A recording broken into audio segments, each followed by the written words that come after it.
आमचे शिक्षक आमच्यासाठी प्रत्यक्ष देवतुल्य व्यक्ती आहेत आणि त्यांच्या प्रती आमच्या मनातल्या भावना व्यक्त करायचा, त्यांना धन्यवाद द्यायचा दिवस म्हणजे 5 सप्टेंबर.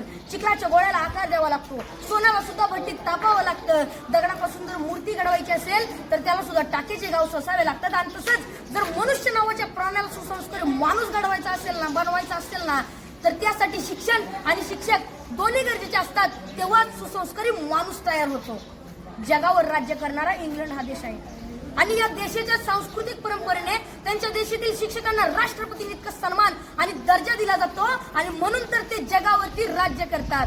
ज्याला क्रिकेटचा देव मानलं जातं तो मास्टर ब्लास्टर सचिन तेंडुलकर. त्याला प्रसार माध्यमांनी प्रश्न केला की तुम्हाला एवढी बक्षीस मिळाली, तेवढे पुरस्कार मिळाले, तर त्यातलं तुमच्या आवडीचं बक्षीस कोणतं? तेव्हा सचिन तेंडुलकरने सुंदर उत्तर दिलं. ते म्हणाले, मला एवढी बक्षीस मिळाली, मला एवढे पुरस्कार मिळालेत, अहो एवढेच काय, मला सर्वोच्च पुरस्कार भारत रत्न मिळालाय, पण त्यातलं माझ्या आवडीचं बक्षीस कोणतं असेल ना, तर ते म्हणजे मला माझ्या आचरेकर सरांनी दिलेली शाबासकीची थाप. ते जेव्हा म्हणतात ना शाबास सचिन, तेव्हा त्यांची ही शाबासकी मला भारत रत्नापेक्षा सुद्धा मोठी आहे. जी माणसं आपल्या जीवनात मोठी झाली त्यांनी आपल्या आयुष्यातील मोठेपणाचं यशच श्रेय आपल्या शिक्षकांना दिलंय.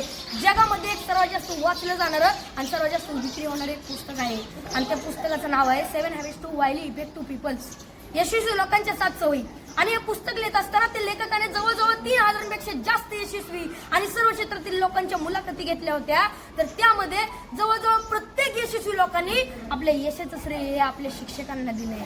मनाच्या मोठेपणाचं सर्वात मोठं उदाहरण आपल्या शिक्षकांनी आपल्याला केलेल्या सहकार्याबद्दल कृतज्ञता व्यक्त करणे आणि मनाचा सर्वात मोठा खोटरडेपणा आहे की आपल्या शिक्षकांनी आपल्याला दिलेल्या ज्ञानाबद्दल जाण आणि कृतज्ञता नसणे. अशी माणसं फार मोठी होत नाहीत आणि पुढे जाऊन ती तोंडावर पडतात. असंच एका मनाच्या मोठेपणाचा एक मोठा प्रसंग या ठिकाणी मला सांगावा असं वाटतो.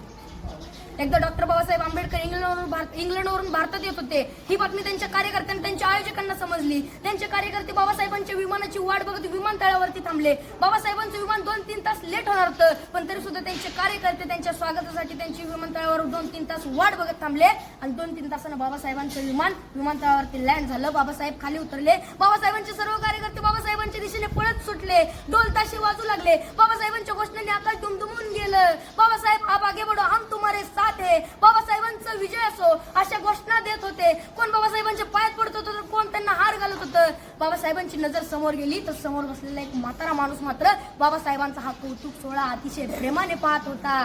बाबासाहेबांनी गर्दी बाजूला सारली आणि तडकन त्या म्हाताऱ्या माणसाकडे गेले आणि आपलं डोकं त्या म्हाताऱ्या माणसाच्या पायावर ठेवलं. त्या क्षणी सर्व लोक आश्चर्यचकित झाले. एवढे मोठे प्रखंड पंडित डॉक्टर बाबासाहेब आंबेडकर या म्हाताऱ्या माणसाच्या पाया का पडताय? त्या क्षणी बाबासाहेब म्हणाले, हेच ते केळुसकर गुरुजी ज्यांनी मला माझ्या लहानपणी शिकवलं. गुरुजींना लहानपणीचा भेंबडा आठवायला लागला. मळलेली कपडे, फाटलेली दप्तर, फुटलेली पाटी आणि एवढं ते पोर वर्गाच्या बाहेर बसून वर्गात शिक्षकांनी शिकवलेला शिक्षणाचा एक कण एखाद्या चातक पक्षाप्रमाणे वेचत होतं. वर्गाच्या बाहेर बसून शिकला होता. त्याच्याकडे पाहून ब्राह्मण मास्तर हसला होता, कारण त्याला माझ्या भीमामध्ये उद्याचा ज्ञान सूर्य दिसला होता. डॉक्टर बाबासाहेब आंबेडकरांना केळुसकर गुरुजींवर प्रचंड प्रेम आणि श्रद्धा होती.